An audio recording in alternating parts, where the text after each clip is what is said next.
It is November 29th, about 40 degrees. Very nice for a hike. It's not too warm, not too cold, but definitely wear something comfortable. I would recommend gloves because the hands get a little cold. Something for the head, either for the ears, or just wearing a hat to be recommended from me.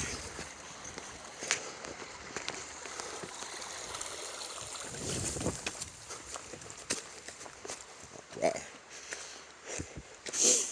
Looks like they did some trail racing here, so there's some red markers.